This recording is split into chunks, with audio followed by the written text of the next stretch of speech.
What grief does is it fires up the emotional parts of the brain. And if you've had childhood trauma, they're already busy. And so often what happens is things stack on top of themselves, and then the darkness overwhelms them. And so doing the right things to balance their emotional centers.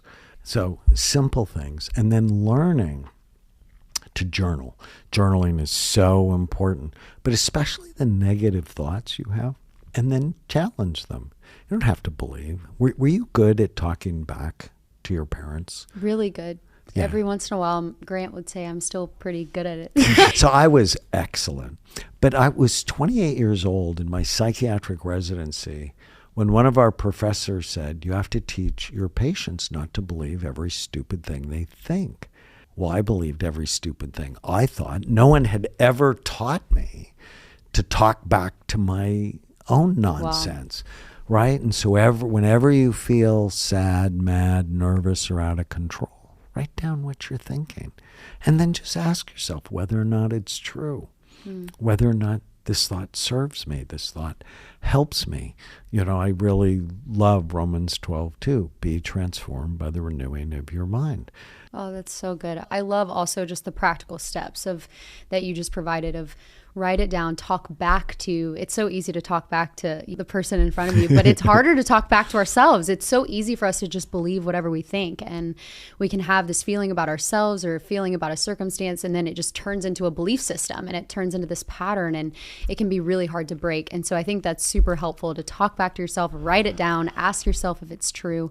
I often use the analogy of a good parent or a good coach or a good teacher. So good parents, good coaches, good teachers notice what you do right, and they teach when you could do better. That's good. Bad coaches, bad parents, bad teachers notice what you do wrong and never let you forget it. And are you being good to yourself, or are you being bad to yourself? Love your neighbor as yourself means you got to get yourself together first. Yep, you got to learn how to love yourself in the right way. That's so good. That's so good. So part of my story, and we were talking about this a little bit off camera, is that I went on reality TV on a show called The Bachelor. And I was joking with you. I was like, I wish that I could have gotten my brain scan before I went on The Bachelor, and then my brain scanned again after I came off The Bachelor, because there were some traumatic experiences that I went through, and just how crazy it is of just what even being known and having people talk about you can do to your brain when you go from living a very private, went on a reality show, and I had celebrities posting about me, and all of these people going on podcasts and talking about me and about my faith, about my looks, about my purity, about my family. And it was a really wild journey and experience. And I came off, and I would say, like, didn't even know that I was affected by what I just went through, but then had a really hard time sleeping at night, lost over 20 pounds, could barely eat. And I just watched as I was seeing it physically affect me. And it just led me to want to ask you, because I see in our generation today, so many people want fame. So many people want to be known. So many people are chasing after, they want to go viral on social media. And that's, you know, if you ask people today, what's your number one goal in life? It's like, hey, I want to be famous. And I'm like, wow, things have changed, you know, just since even when my parents were younger. And so what would you say fame does to the brain, and success and being known does to the brain, since so many people want it? How old were you when you were on The Bachelor? 23. One of my big prayers, I've been Justin Bieber's doctor and Miley Cyrus's doctor. I love Miley Cyrus. It's, dear God, please don't let me be famous before my brain is finished developing. Wow. Because it can do a big number. Those two beautiful people almost lost their lives. And it wears out the pleasure centers in your brain. Initially, it's cool, right? Yeah. Initially, it's sort of, oh, like I matter. And so you get these little squirts of dopamine that hit your pleasure centers, and it's sort of cool. But if you're not really excellent at managing your mind, and both of them have had worldwide fame, And both of them has had worldwide shame. And if you don't know how to manage your mind, pretty soon your thinking becomes very distorted. And when you wear out your dopamine centers, you get flat and then you get depressed. And then you often do things to try to feel better, which could be drugs. I mean, you had your faith. And ultimately, I think that's what saved Justin. I think that saved his life. Getting a very deep-rooted faith saved his life, for sure. Wow. But they end up doing bad things that just make dopamine worse, which makes the spiral worse, and they get out of control. Man. And so don't pray for it, at least before you're 25. Yeah, don't pray for it. You have to guard your mind because there's a lot of darkness, and the darkness is by design. People don't really understand this. We need to get the young generation to be really mad at Facebook and really mad at Apple because they design the darkness to hook people. The news is no longer the news. And think about this. Who is the customer of CNN and Fox and all the news stations? It's not us. It's the pharmaceutical industry. The pharmaceutical industry provides them with like 60% of their income. So if they can scare us, if they can make us anxious, wow, the pharmaceutical industry makes more money. And so we have to turn it off. And we have to be very careful and limit social media. Otherwise, we get depressed. It like knows what we are thinking about and talking about, and it starts marketing all these products for us, and it's listening to us. But it is crazy. I will be like, oh, I'm just going to jump on social media for a second. And next thing I know, 2 hours later, I'm like, what am I doing with my life? What am I doing with my time? And I start feeling some of those depressive feelings.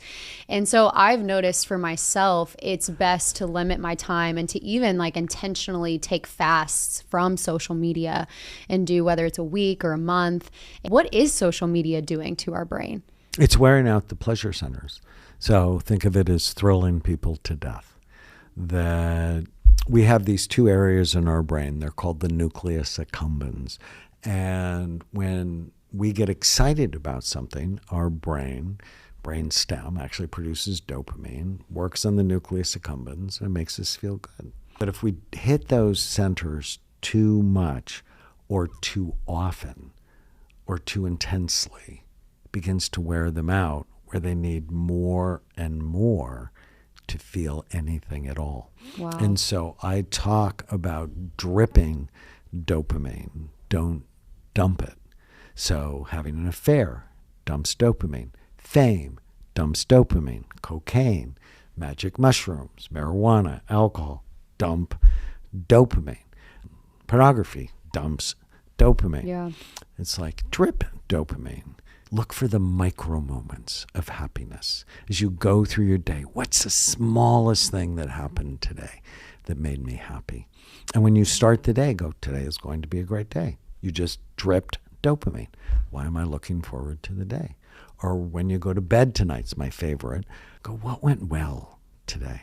I go hour by hour when I put myself to bed looking for what I liked about the day. And it's just dripping dopamine. It also sets my dreams up to be better.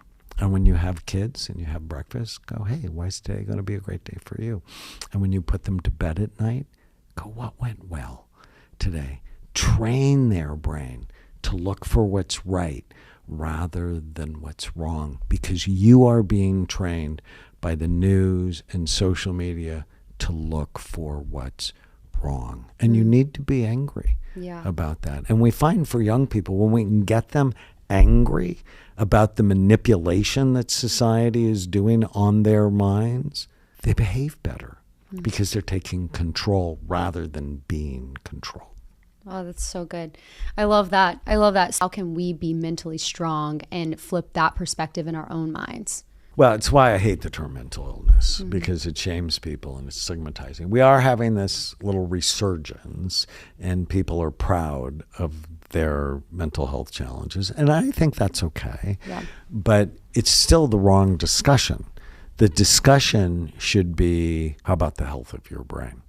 Because they might celebrate their anxiety disorder and their marijuana use. I'm not okay with that. Yeah. It's like, because that's not good for your brain. When I did child psychiatry training in Hawaii, most people don't know Hawaii is an Asian culture. 2/3 of the population is Chinese, Japanese, Korean, and it's a shame-based culture, which means they're not admitting they have problems easily. In fact, they often have to be so sick before they'll go see a psychiatrist because mental health problems are stigmatizing. But there are also cultures that will do anything to give their children an advantage. So what if mental health was brain health? It's like, if I could help your child have a better brain, they're all in, right? Yeah. Problem that we have. And when you see it as brain health, that means you sort of have to eat right. It means you have to go to bed. It means you have to exercise, and you probably shouldn't be on your phone 12 hours a day. Yeah. So to be mentally strong, mentally strong people don't do nice things for people who don't treat them with respect. Mentally strong people don't believe every stupid thing they think. Mentally strong people know what they want. Relationships, work, money, physical, emotional, spiritual health. Mentally strong people always ask themselves this one question: does it fit? Behavior fit the goals I have for my life. And women have 52% less serotonin than men, which is why they have a higher incidence of depression. And so supporting their serotonin levels in the last half of their cycle, really good. And you can do that with exercise. You can actually do it with bright light therapy. You can get a therapy lamp and look at it for 20 or 30 minutes a day. Like when you're doing your makeup, just put it off to the side. That raises serotonin in your brain. You know it. Keep your brain healthy and your body healthy because they make your hormones. And it'll be okay. Because I've been around a lot of female brains in my life. Actually did a study on 46,000 scans. Wow. Looking at the difference between male brains and female brains. And we're not the same species. Wow. Female brains are so much busier. Complex. We're complex. Yeah, but you also make great leaders because, and the one statistic that highlights this fact is who goes to jail. Males. 14 times more than females. So females have stronger frontal lobes, focus, forethought, judgment, impulse control, and they're more collaborative. They're more communicative. But they also struggle more with anxiety and depression. I love that. The writer is your frontal lobes. It's your brake. It stops you. It directs you, just like a brake, right? If it's weak because you're drinking alcohol or smoking pot, or you had a fall and you had a head injury and you damaged your frontal lobes, it can't control your emotional brain. So you always want to do things, strengthen your thoughtful brain, calm your emotional brain, get the writer good training. Don't get the writer drunk because your life will be harder. Yeah. And what about a situation where it's not like a breakup and it's not a relationship you can necessarily get free from, like they're a family member, or there's someone in your life that you have to be around or feel like you need to be around? What would you say is some practices or some things that would be helpful to know for your brain in those situations? Well, be around them less. I think, you do have some control over that, and model what you like about them rather than what you don't. I collect penguins. If you came into my office, I have all sorts of penguins in there. Right outside the studio, we have a picture of Fat Freddy. And why do I collect penguins? They remind me, notice what I like about other people more than what I don't. And I went to this penguin show in Hawaii, and it was so cool, all the cool things he could do. And I went up to the trainer afterwards, and I went, how'd you get Freddie to do all these cool things? And she said, unlike parents, whenever Freddie does anything like what I want him to do, I notice him, I give him a hug, and I give him a fish. So if you really want to manipulate other people, notice what you like about them way more than what you don't. Too often, the negative chatter in our head gets out of our mouth and ruins relationships. And so before I say something, I go, what's the goal in this situation? So, for example, in the one-page miracle, what's my goal with my wife? Kind, caring, loving, supportive, passionate relationship. I always want all of those things. But I get these rude thoughts. They just show up and I don't say them. It's one of the reasons I don't drink. If I drank, I would say more of them.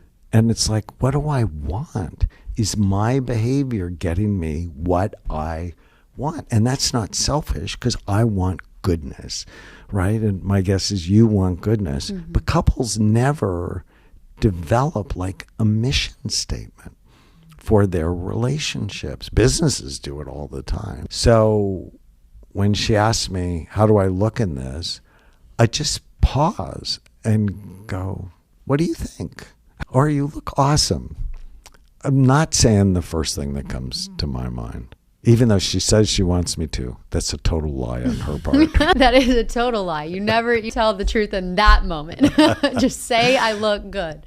No, that's really good. That's really helpful. This was so good. This was so fun. I could keep going for hours. I could ask you so many questions, but I'm just so thankful for this conversation.